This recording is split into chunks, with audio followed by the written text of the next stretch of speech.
Bolton's weekly wrap-up.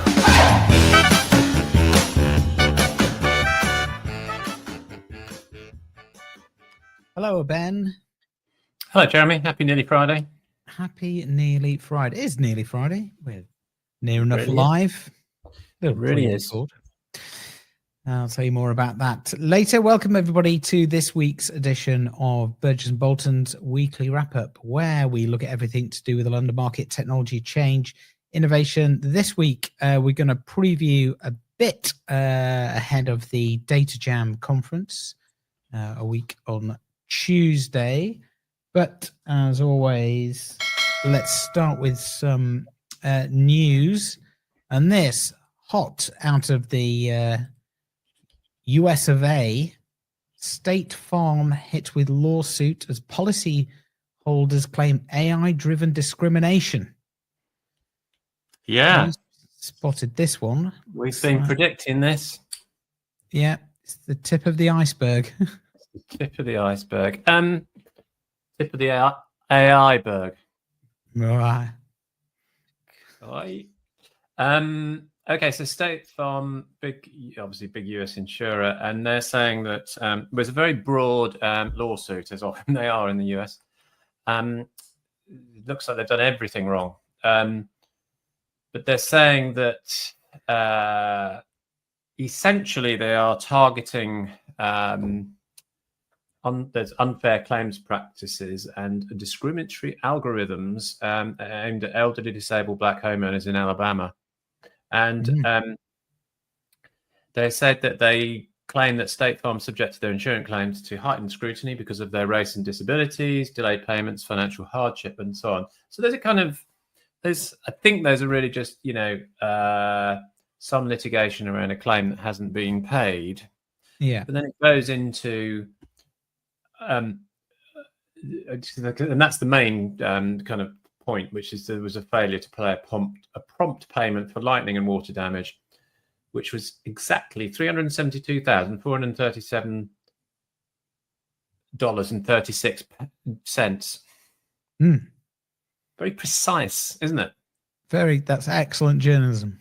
Very precise. So it said that they filled out false engineering and environmental reports about the damage, but those could all be just normal litigation around claims. But the complaint goes further, accusing State Farm of exploiting elderly, blind, and partially blind policyholders by selling them unneeded, unnecessary priced or unsuitable insurance products, and that they use false data from credit reporting agencies to deny and cancel insurance contracts, and that these practices disproportionately harmed Black and non-white policyholders. And they say their claims processing methods relied on cheat and defeat AI algorithms as discriminatory tools. Quite full on, isn't it? And it says that their claims were subjected to greater scrutiny. So what I think they're saying is the AI was used to kind of select out certain types of policyholders and then say you will be singled out for a much more strict review or whatever. Yeah. The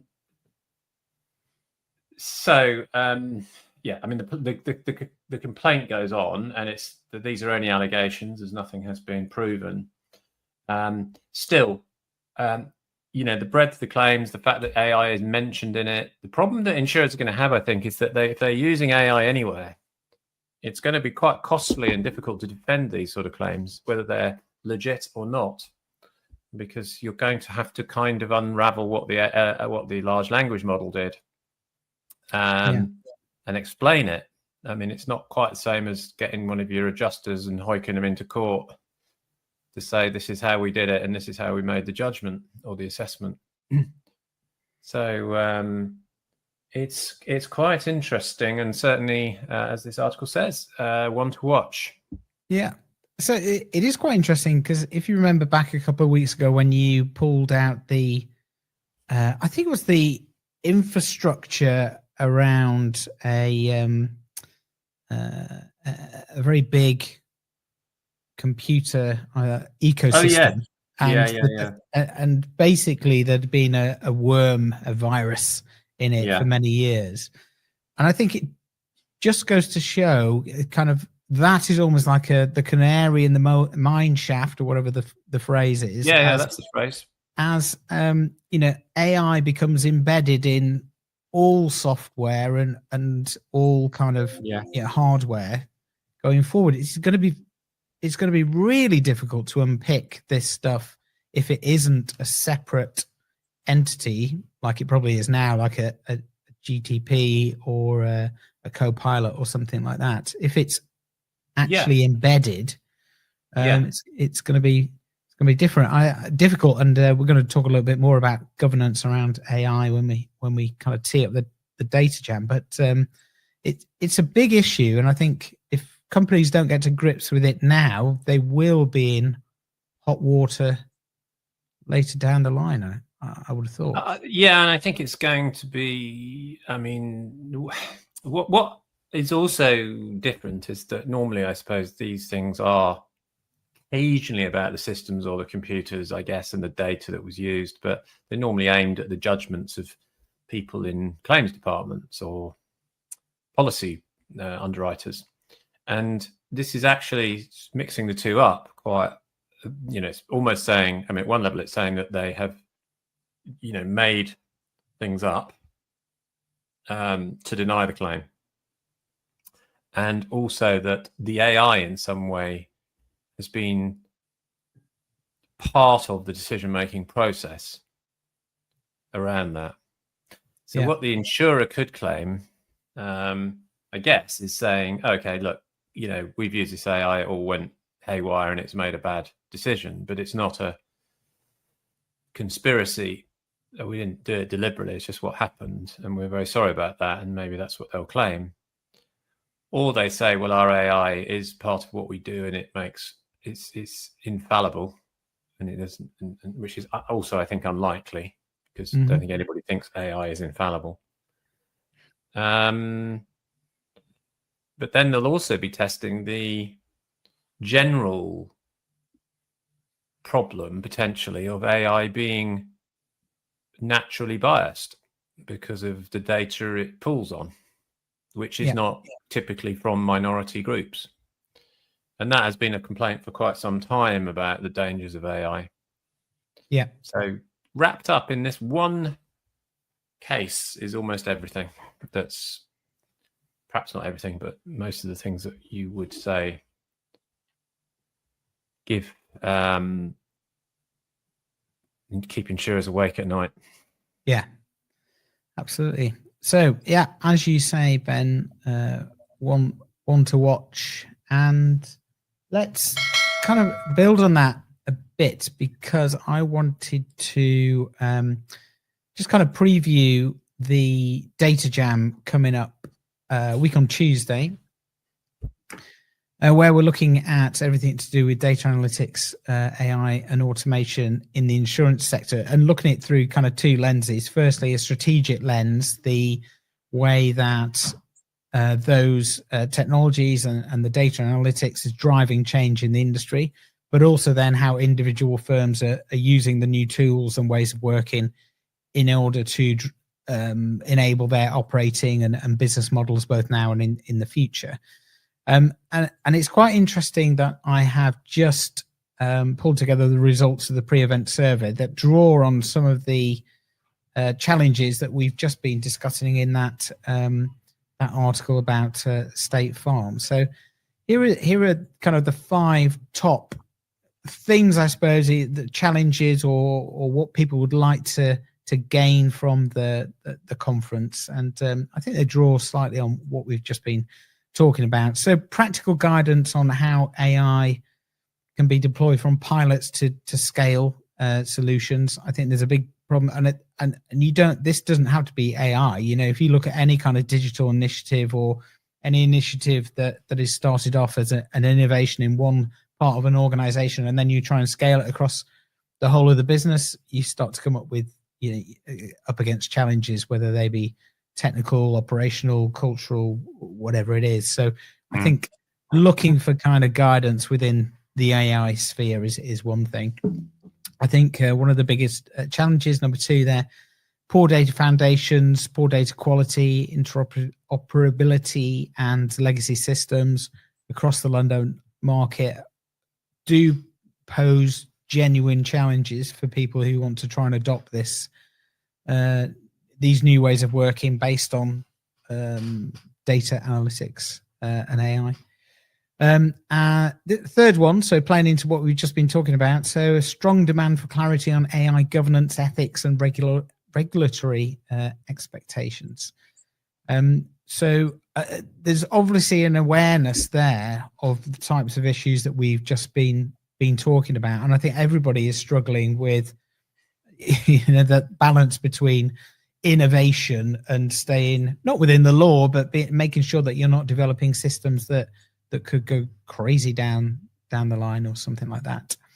Then the final two, so agentic AI is kind of a big topic. So I think last year we were talking about Gen AI. This year we're going to be talking much more about agentic tools that are able to speak to each other and perhaps make even decisions. I think we're a long way away from that yet, but I think the concept is certainly there. And then the cultural resistance and the weak kind of business adoption that people are coming up against. I think having some insights into how people are overcoming those challenges is quite interesting. Anything there that jumps out? I mean, not surprising, I guess. It's funny, really, because you could say those could be some things we had 5 years ago about any technology coming in. We've had the same sort of questions that people raise all the time, isn't it? I mean, it's not because it's AI. I mean, the ethical perhaps is a bit stronger than in other previous waves. But then there were always worries about governance on systems, because of that. Even without AI, systems can be biased and all that stuff. So, I mean, behind everything, I think in these 5 points is really how are we going to use this? Is it going to be any good? Is it going to do anything for us? Or are we just all playing with it? And one of the areas that are quite difficult, and you talked about the challenges of scaling it, which is an important point. The thing with AI, perhaps more so than quite a few other technology things, is it does genuinely make you think, do I need all these people doing this job? And there is a kind of big decision somewhere to be made as you decide, when you decide to scale AI, which is, okay, we're going to do this, but we'll have fewer people. And I know companies will go, no, it'll augment what our people are doing. It'll add to it. But I think there's a lot of jobs, particularly in the insurance market, that are pretty standard administrative jobs that if you are able to make it work, you wouldn't keep the 10 people in the, it's like the typing pool thing, that one wave of technology, word processing, got rid of that. So that's a big, challenge. Not just a challenge, but it's a real decision you have to make, and it's a risk as well as a difficult thing for the people involved. I think you're right. I think the other interesting development as well is you've got kind of how it will impact traditional underwriters and brokers and their operating model, and whether, as you say, whole layers of the company can be replaced. But then you've also got those organizations that are yet to be even incorporated, and they're going to be on a completely digital and AI footing that may be able to come in. Who knows, what's going to happen in the next 3 years, but you could imagine that some clever people who understand this kind of technology have some insight into how the insurance sector works and where this can be applied to remove some of the friction, will really come in and disrupt. I know that that's already happening, especially in the algorithmic underwriting space, and also within Aon and Marsh and their initiatives be much more digitally enabled and trading Mm. digitally properly. So you've already got that kind of movement there. So I think it's I think we're at that this kind of messy place where the hype has gone out of the, oh my gosh, look at this new tech. People are kind of trying to work out what it means for their business and operating models now, with a view to, well, as you were saying, what does it mean for our future businesses and people and process?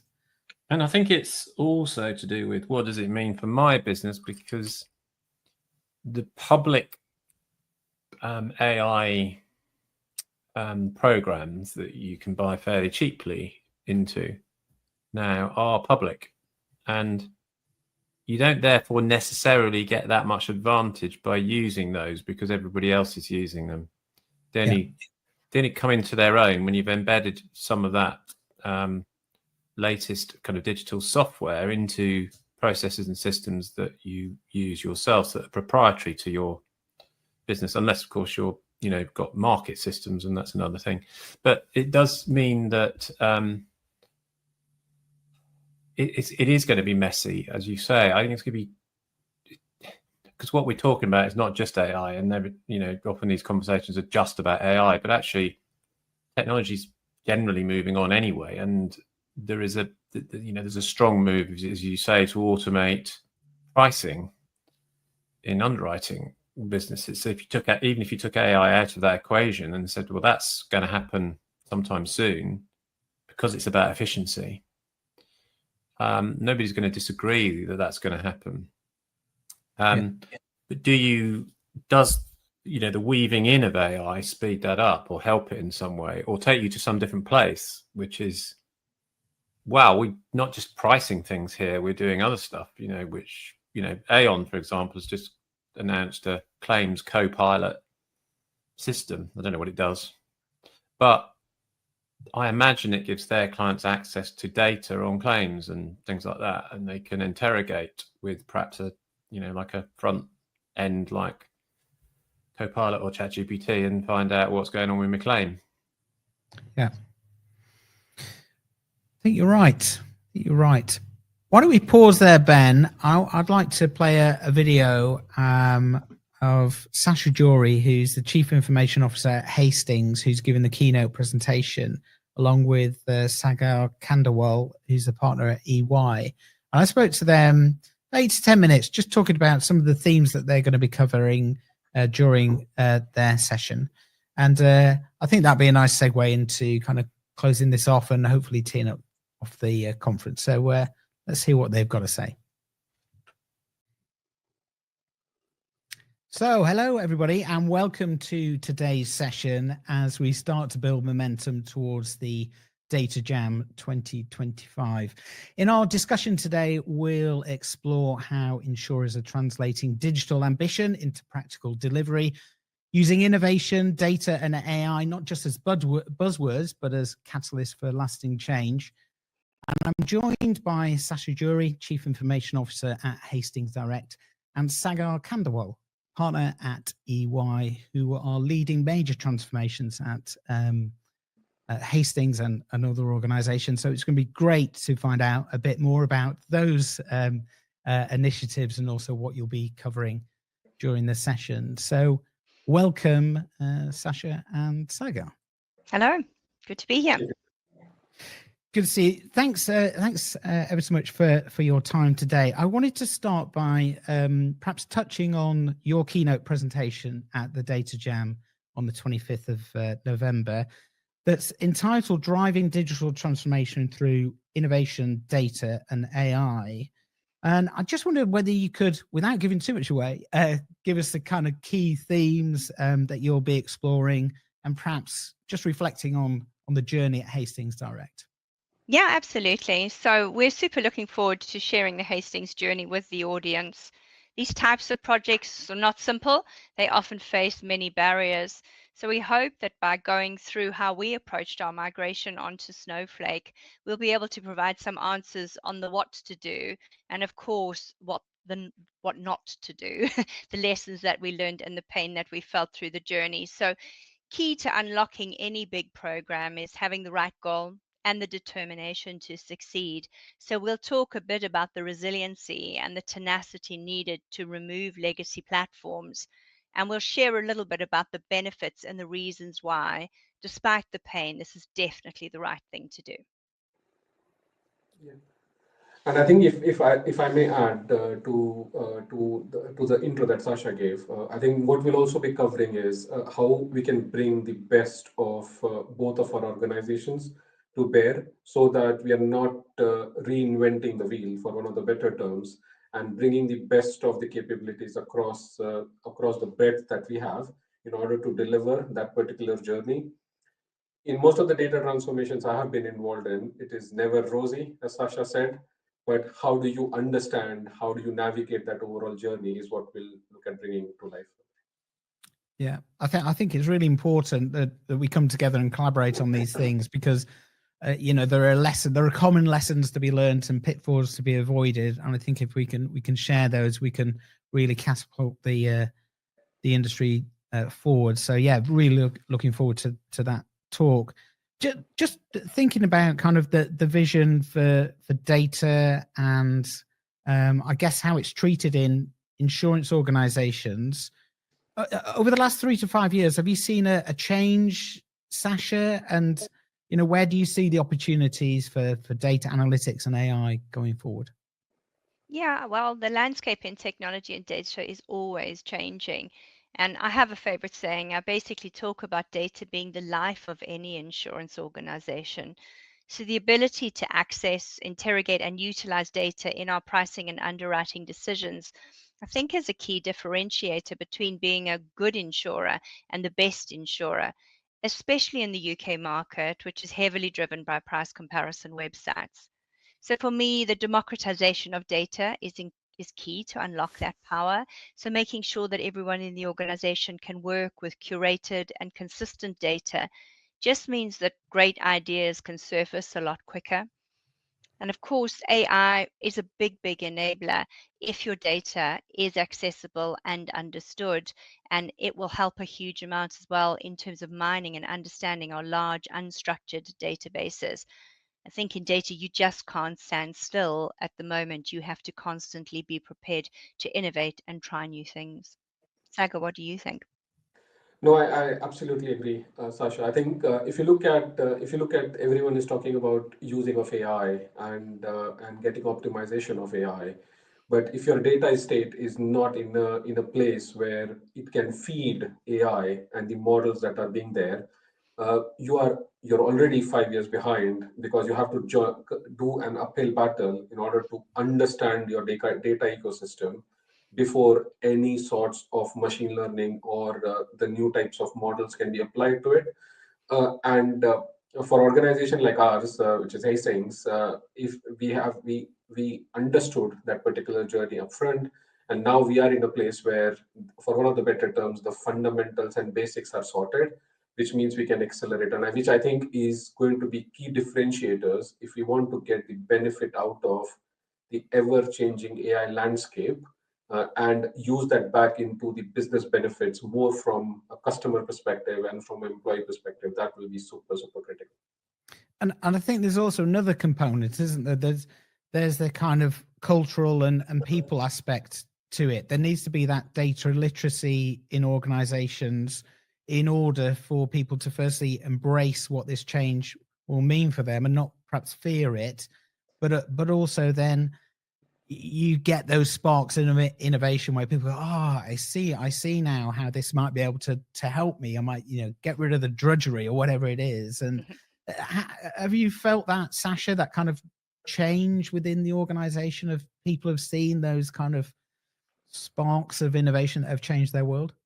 Absolutely. I mean, if you have 100 people working on your underwriting and your pricing information and data, you'll get some great results. If you've got 4,000 people who are able to innovate and think and create, then you will find that you get far more kind of sparks and ideas coming through. Making sure that people are confident and not scared about trying new things is also part of the culture that we have at Hastings, where we very much have an innovative kind of agile idea about getting things things done really, really quickly and trying and failing fast where we need to. But being able to get to a big, broad audience means we get a much better set of ideas and opportunities coming to the forefront. So that's super exciting to see it starting to come through and people really trying to embrace new technologies as they come around.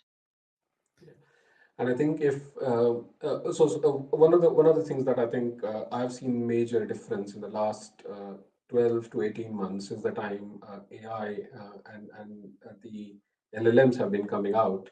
Is most of the board conversations have become actually, can someone give me a 101 on what all of these things actually mean? What does data literacy mean? What does data lineage mean? Why it is important? Which before a couple of years back was not a thing. So I think there is increased awareness across multiple parts of the organization that has gone beyond technology and data ecosystems for us to understand how best we can utilize this, because everyone clocks that this is going to be the next thing that unlocks the growth across the business. Yeah.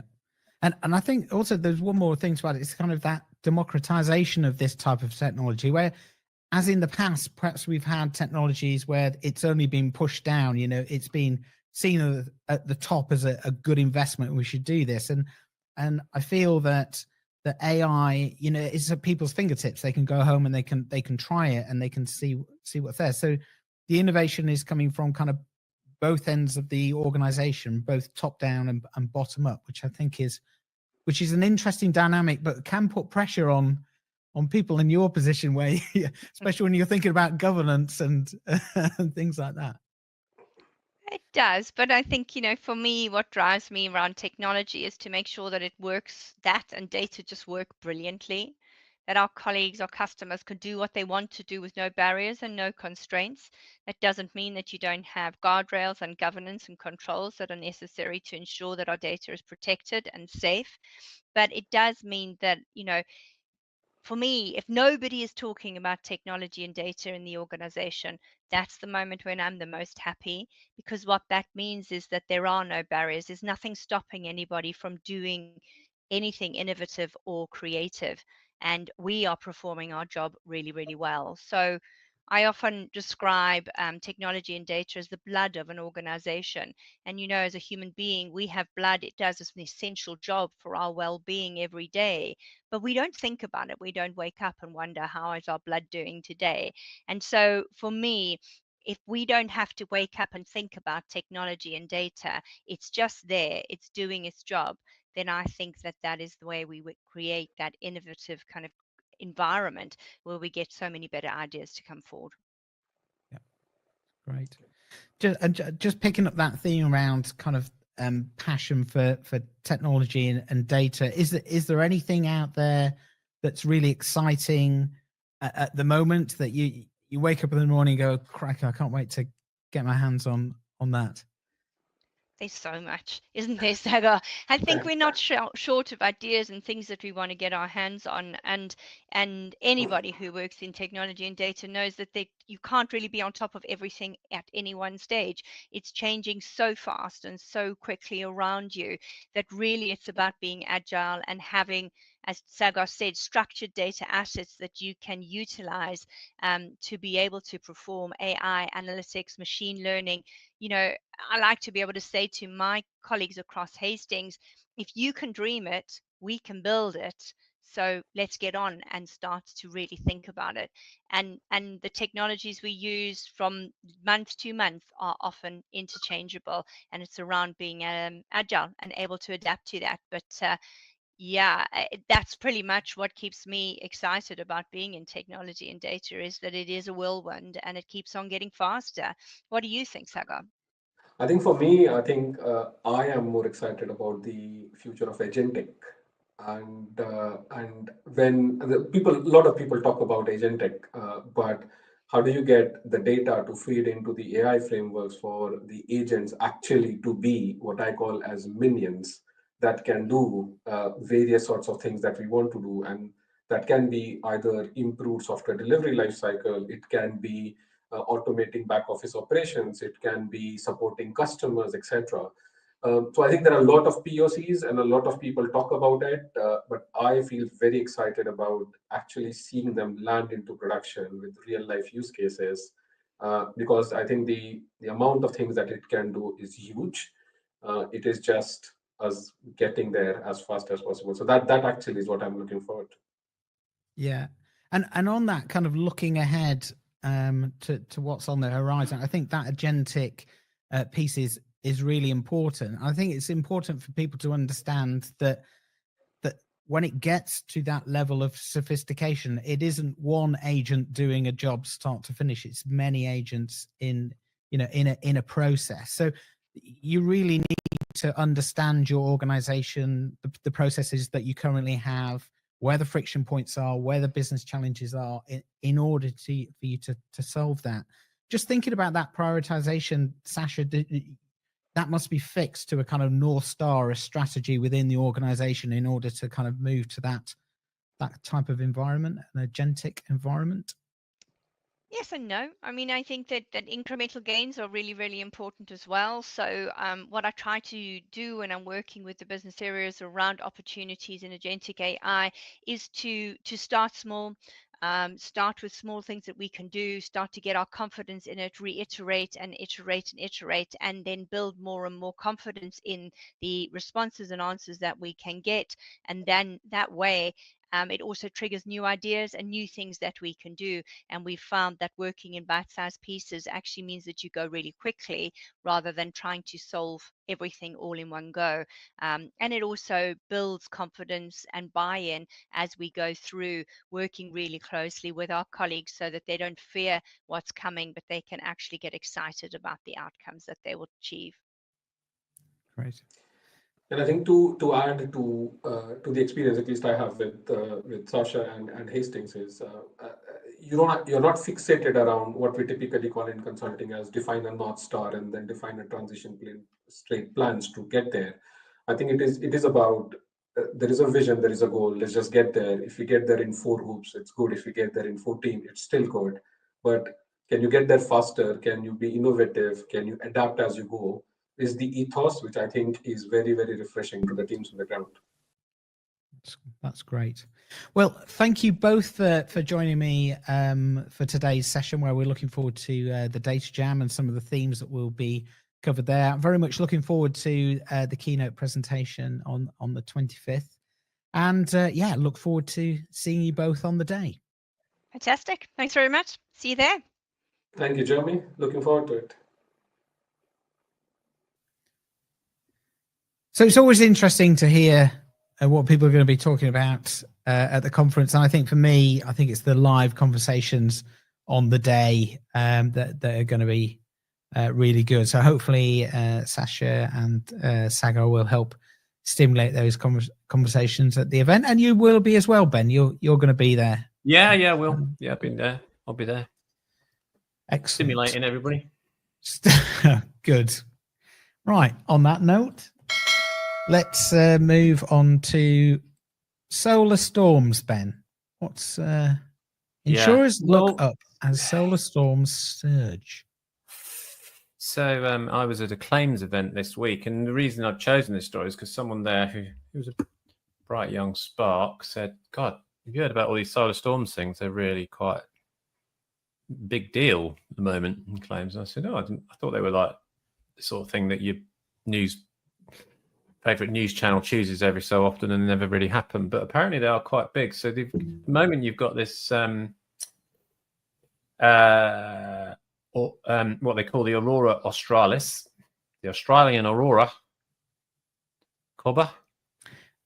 And that, sorry about that, Australians, all the Australians listening.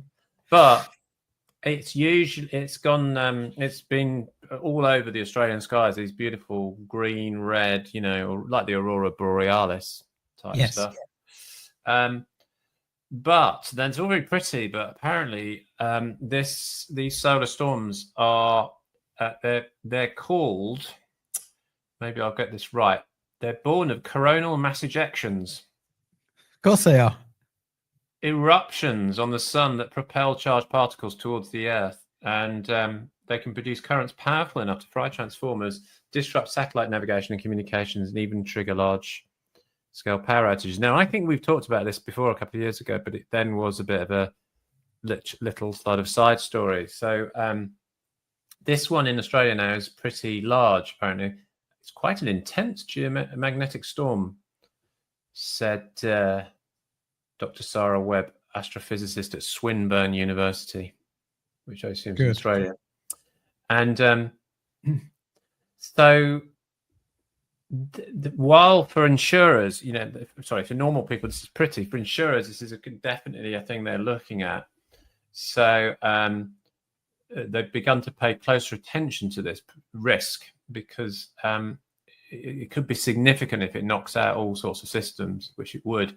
And Lloyd's has modelled it. They reckon that severe solar storm could cause $2.4 trillion losses over 5 years.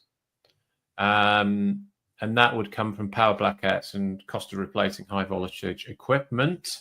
Now, the one that everybody does talk about is something from not particularly recent history, 1859, the Carrington event.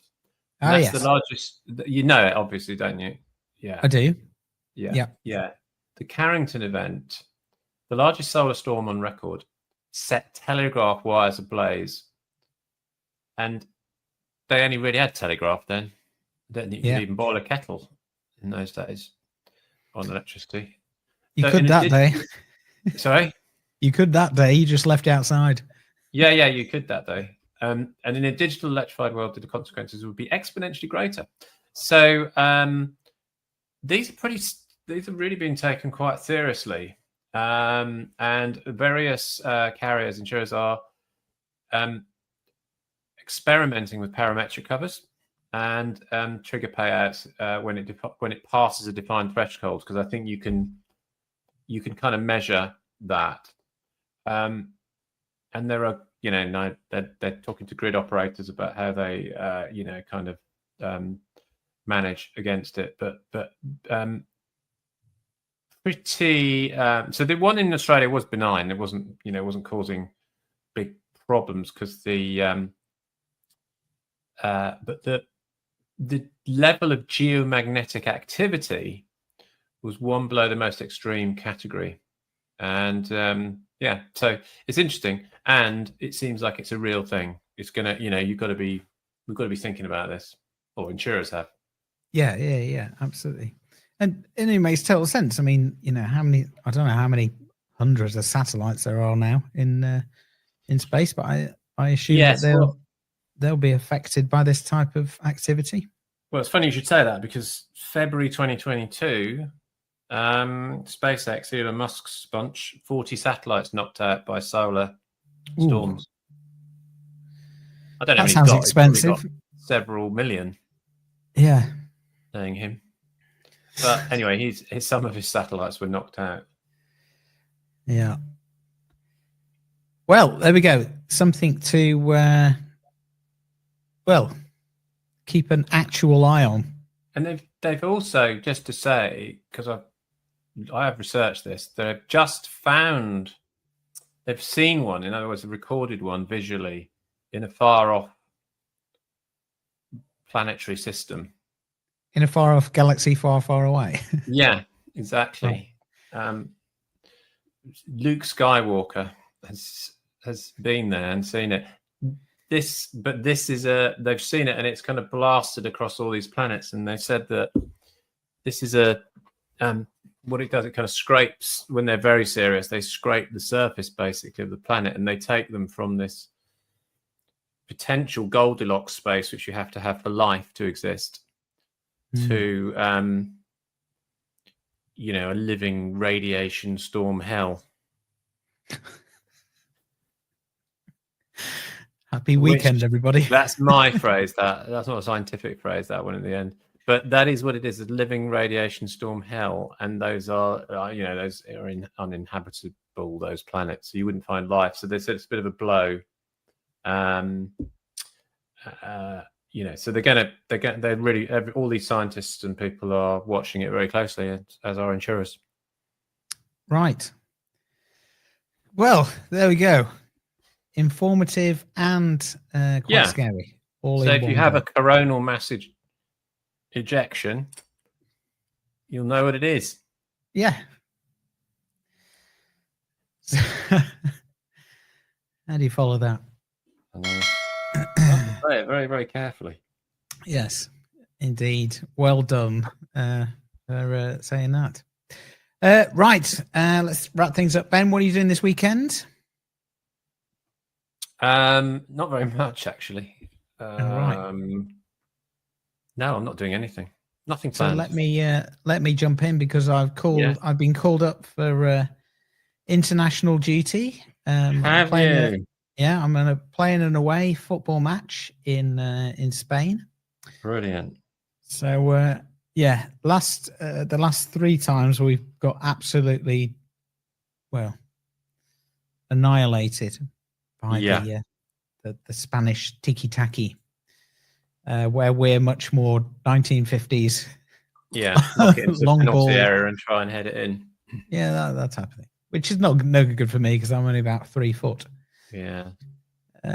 So Where anyway, do you play? It'll be 5-a-side in Bilbao. No, I mean, where on the pitch do you play? Oh, it's just 5-a-side, so you're just going to run around. 5-a-side. Sorry, yeah. So Yeah. I didn't. Yeah, no.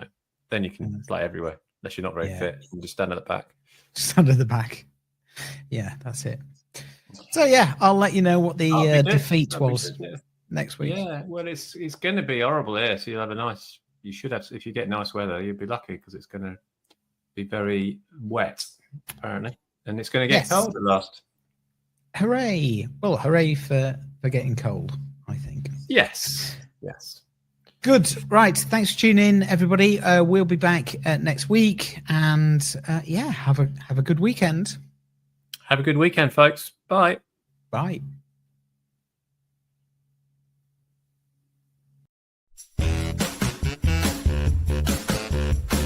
Burgess and Bolton's weekly wrap-up.